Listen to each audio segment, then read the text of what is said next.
Conversations Podcast. Good evening. How are you, lady? I am fantastic. How are you doing today, I am Jess? doing tremendous. Let's talk about what we're going to talk about. First off, Conversations is a program where we seek to create exciting, energetic, empowering conversations that help others. Organically. Organically. There you go. No super pre-designed stuff. We may pull in a few facts and figures, but for the most part, we like to just let it flow. And it's a program that allows people to get in touch with what matters most to them and solution-based thinking about what they may be able to do about that. I love it. Yeah, very good. And so that I actually appreciate this podcast, and we have gotten a great deal of feedback in terms of the people that are being helped by it. And don't forget to mention that we're every Thursday at 5 p.m. Pacific time. Same time, same station. Yep, Exactly. yep. And I am Jesse Farrell, professional speaker, success coach, author, and podcaster. And you are Lisa Bybee. And with Lisa Listen. And I am also VP of Sales and Marketing for Just Talk and Lisa Listen and podcaster. And you're doing a really good job with Well, all of thank that, you. too, by the way. Just so Thanks. there's another, and you show up on time, and you stay late, and you are in my face about everything that needs to be progressing. And that was with I say that with love and kindness. Okay, Yes. thank you. Just It checking. Did it not feel like it? Ooh, That was like a which, yeah. So very good. But today, yeah, it's like, but today's program is really very, very fascinating. It's going to hit at the heart of many, many, many people out there, and it is your perfectionism out of control? Is your perfectionism out of control? This program is going to fly off the clock, and I believe that there's going to be wonderful feedback, and I believe that there are going to be a lot of people helped by it. So let's get into that whole piece. When you hear that title, what comes to you? Well, since I live with a perfectionist, I don't really know who that would be. I consider myself a recovering perfectionist. well, it sneaks in sometimes. I do see it. I know. I'll bet you do, I but I sometimes don't. I don't. I remind you that, hey, babe, it's good enough. Fair enough. So you want to actually, with that being said, that's giving away some of our secrets. 'Cause we're going to talk about the good enough. That is actually a theory and a piece, and it does have a place. So remind me, if you will, don't let me forget. Okay. Let's slide back into the good enough. But let's talk about you. You had a question for me regarding the top end of the show about perfectionism. Yes, I do. Okay, what is that? Please tell me what the definition of perfectionism is. Well, I can tell you what that is, not by memory, but I can actually read it off the page because you were the one that designed this thing. And so you found that definition by Webster. That's correct. Webster. And it says what? It says this: refusal to accept any standard short of perfection. It also goes on to talk about a philosophy when it comes to perfectionism. And it says a doctrine holding that religious, moral, social, or political perfection is attainable, especially the theory that human moral or spiritual perfection should be or has been attained. Now, that's really technical and really heavy and really, I mean, you hear that. So what does that mean when you hear that? Can you make any sense of it? The philosophy of it all? Yes. Well, that's why I said, are you sure you want to read that part? Because it's pretty heavy and pretty deep. I You want to tell read me. it because it was Webster. Well, and everybody knows Webster. We all grew up on Webster. And I'm Does not that- talking about Webster, that little black kid that had the show. I'm talking about the man that wrote the dictionary. Well, so you tell me what you get out of that when you read You it. know, I don't. The philosophy you can get a bit entangled, but this is for. I like to really speak at a level where everybody can get it, no matter what your reading or education or blah blah blah is. So I do like some understanding from Webster where he says the refusal to accept any standard short of perfection. But that really doesn't say a lot, really, in my opinion. No No. offense to Webster. But get into it a little deeper. I because will. you are one, you can speak to it a little better than Webster can. Well, actually, you keep telling me that I am, and I'm telling you that I am not. And I am Okay, a recovering Jess, perfectionist. okay. But let me prove it. But let me prove it. Here's proof. The proof is this. The proof is that there was a gentleman coming through town, and we're going to go all around the map on this. Okay. I am going to pull into your good enough theory, and then I'm going to back out Okay. another way to look at perfectionism.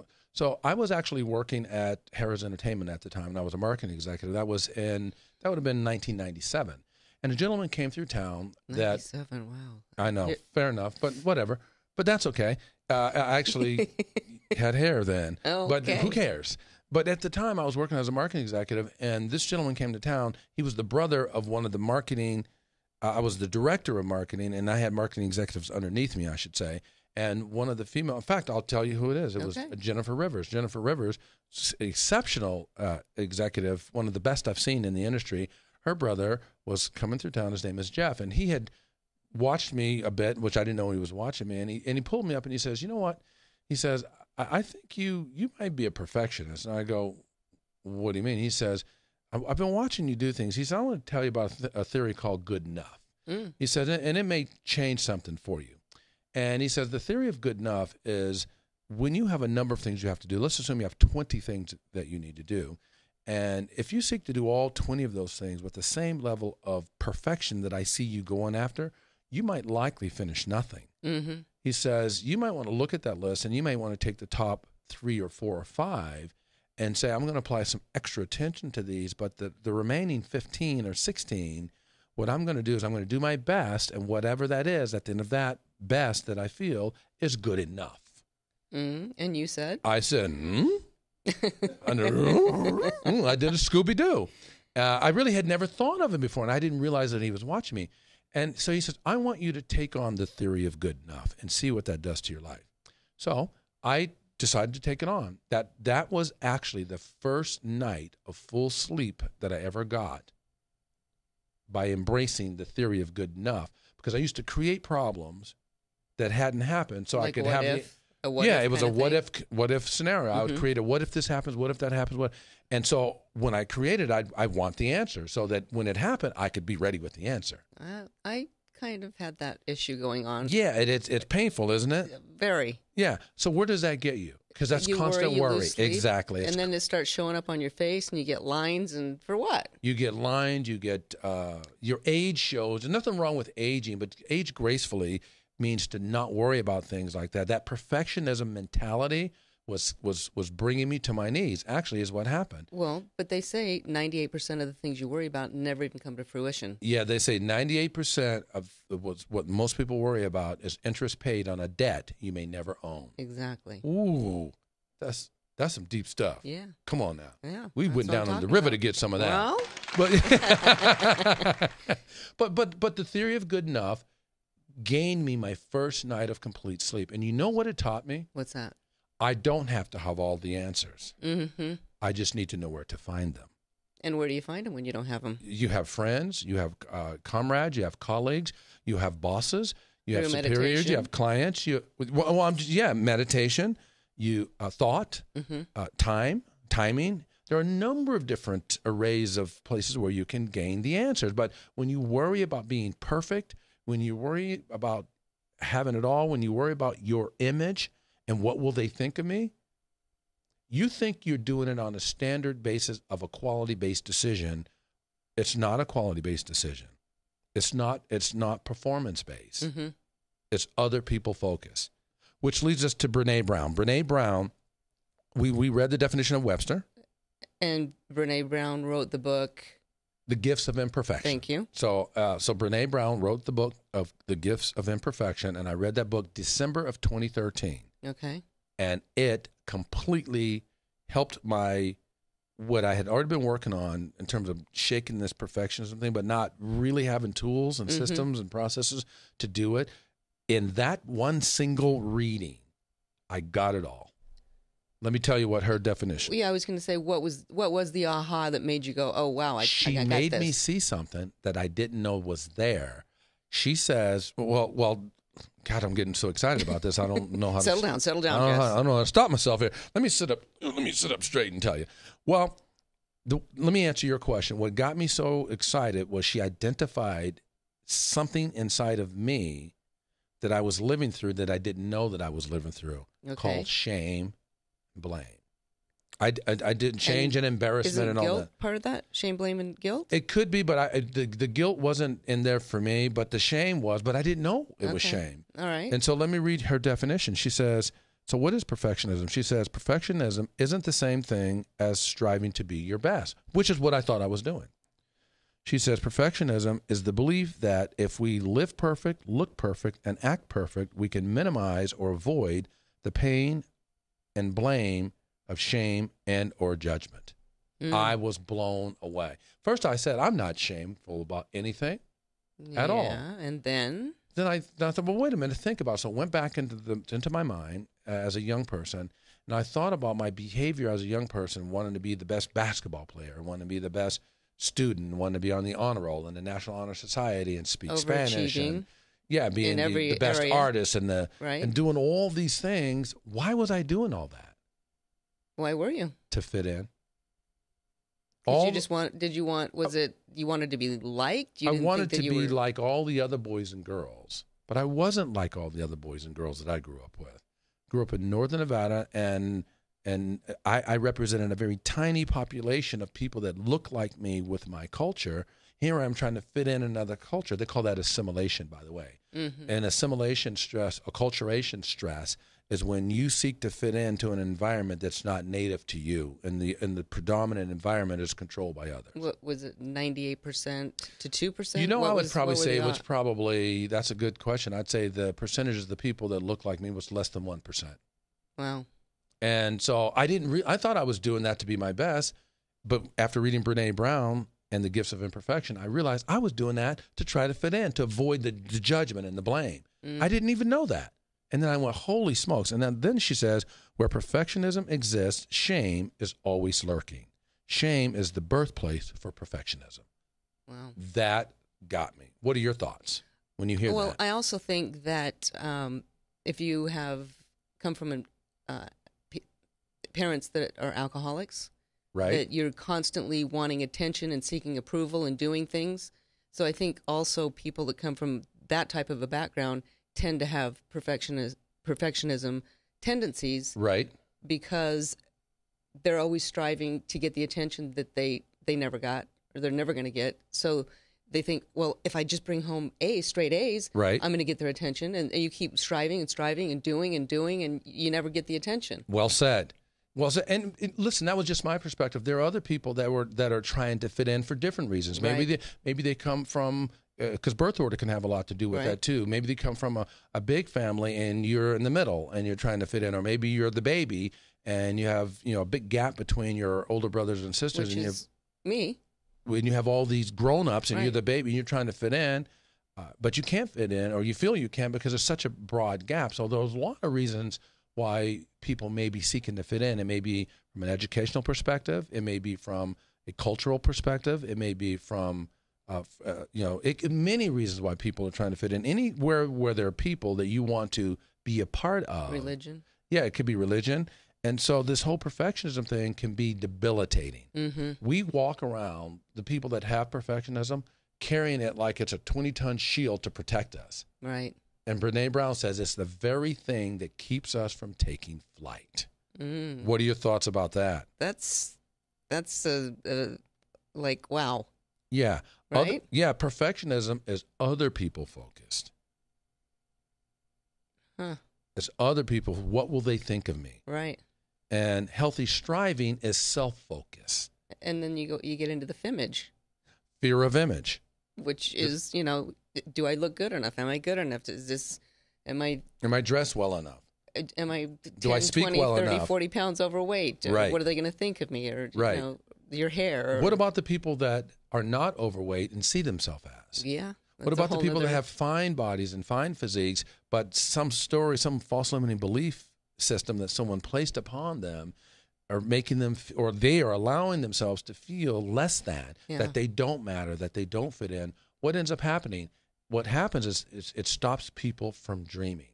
Mm. By the way, we're going to be talking about dreaming in another episode, but coming up very, very soon. But it squashes people's dreams. Wow. There's a guy named Stephen Lambert that he's actually going to be on one of our future podcasts, and he's going to be talking about the whole dreaming program. Which is the next podcast, by the way, in case you didn't know. Well, I know you know. That's what I know. But anyway, no. So, but yeah, it stops people in their tracks. Who do you know that is a perfectionist that you can see that it's just immobilizing the quality of their life? Well, obviously you come top of mind, but I know that you are recovering. Maybe someone else. And if you don't, maybe I have one that I can add. But I just, you don't have to say their name, but I kind of want to share between you and I and the audience that's watching and listening to this, like, because there are other, I'd like for them to hear an example of how it's affected someone's life. Well, it's somebody that we just had contact with a couple of days ago. And when we talked about perfectionism with her, she said, I'm not a perfectionist, but I am very controlling. So I looked at her as being a perfectionist, but she said, no, I need to be in control at all times. So what's your spin on that? My spin is that that would be that person lives in this place where there's a lot of population there. They say that denial is not just a river in Egypt. Denial is an ocean that many people live into. And so that person is living in the sea of denial, denying, like I was living in the sea of denial before I came upon the gifts of imperfection, where she broke down that it is a place of shame that I have drawn my perfectionist mentality, not a quality-based perspective. Mm-hmm. That person is refusing to break it down and really investigate the source, the foundation of what's driving that control. Her sense and demand to be in control probably has a lot to do with her perfectionist mentality, looking to avoid blame, shame, and judgment. Yeah. That would probably it. Do you know who I'm talking about? I don't. Okay. And don't say that name, because we don't want to roll anybody on the bus. What's that name? What's that name? No, I don't know who that person is. But do you have a pen? I'll write the. Can you do me a favor? Do me a favor. Type the name right here. Type the name right here. I don't want anybody to see it. All right. Hurry up. Ready? Hurry up before Scott, the director, calls on us, because Scott will be, don't do that on the air. Keep the conversation going. You know how Scott is. Scott would probably say, I don't sound like that. That's probably what he would say, but we're so silly. So yes, I do. Yeah, absolutely. The person that you've typed, I'm glad we will remain nameless. She is so entrenched in that she is okay how she is, not realizing that her perfectionism is stunting her growth. Yeah. Absolutely. Another one, so that's a good one. Another one I have is I have a role model. I've had several role models, but one of my role models is very, very bright, very definitely well-educated, speaks multiple languages, and has been in very senior positions in their field of study, and absolutely has no authentic, legitimate relationships around him. Because it's hard to be around that person. In my mind, I'm thinking, which one is this? I got it. But you don't need to type the name. I got it. No, because I'm not typing the name. But there are 4 or 5. There are 3 of them that fit the category that I just said. I'm thinking of one that we'll talk about later. But not that we're talking about people, but we're using them as an example to get a perspective. Get a perspective of where we're at and where they're at, and maybe how we can possibly help them. Mm-hmm. So that particular person is so challenged by this perfectionism that it rules his entire life, and he, like the personality that you shared with me, is completely clueless that it is actually stunting his growth, because it's all they know. They don't know any different, and if you showed them the mirror, would they get it? Would they? It depends, because what do they see when they look in that mirror? First off, are they willing to look in the mirror to see the reflection? If they do look in the mirror, are they willing to tell the truth about what they see? What are your thoughts? If they've been that way most of their life, probably they're not going to see it, is my guess. Yeah, it's likely.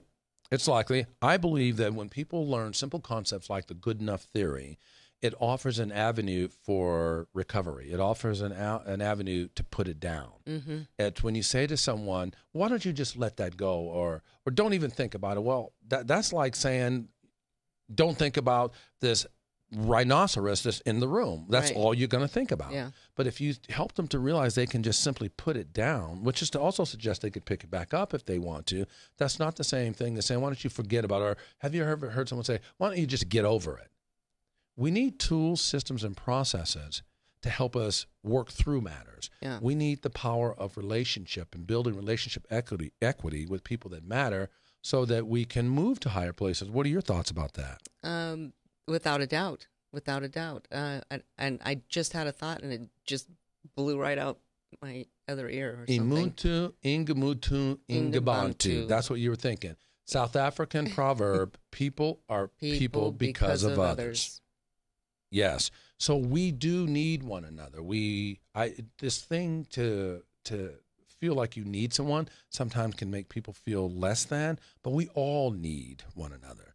And I actually also believe that we're all one people. We are all connected. We're all in this together. We're all in this together. Yeah. We're all living the same lives on some level, some space on that continuum, wherever that is, from the slightest to the largest. Mm-hmm. We're all living the same life. We want joy and happiness and contentment and safety, and we want food, survival. Yeah. Well, at the Herman Maslow's hierarchy of needs is that whole survival thing. But when you get to the top of that pyramid, you're talking about self-actualization, and that's really how you help others. And really, it's what Conversations is all about. This whole program, it really is. Let's talk about where people can find us. Would you like for me to speak to the iTunes and the Apple TV, or do you have this down? Well, since you started with the first two, I'll go with Roku TV, Okay. Stitcher, Google TV, YouTube, the RSS feed, Facebook, Twitter, and of course, the Vegas Video Network. Yeah.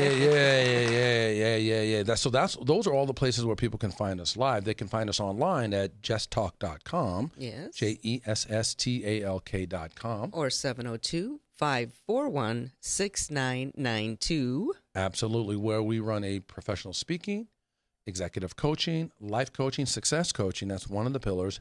And on the professional speaking, we're doing workshops and training. We're helping people get themselves together, get their lives together, get their significant others together. And it is absolutely exhilarating to be able to do that in people's life. And we also have Conversations Live, which is off the hook. Conversations Live also, that happens in an intimate setting where we invite 6 to 12 people. You are getting it mixed up. Conversations Live is a live event. No. Let me finish. Conversations Live is a monthly event that we do, 6 to 12 people. And then we do these periodic events where we open that forum up bigger than the 6 to 12.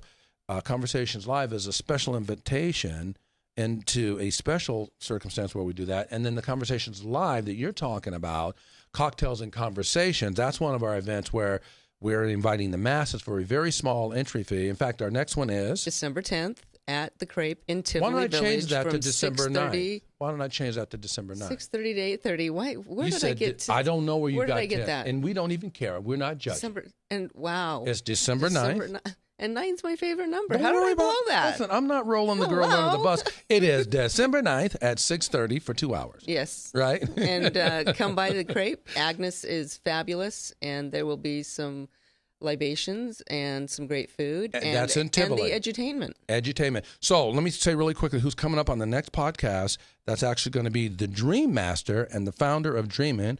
And we'll be talking about how to turn your dreams into reality. That is Stephen Lambert. And this young brother is bad to the bone. Yes, he is. Yes, so he really is. He's so cool. So along with Stephen on the next program and this Conversations and Cocktails, what's our whole tagline? How are we going to leave them? How are we going to leave them? We are going to leave them. It's all about how you leave them feeling. Get it. Got it. Good.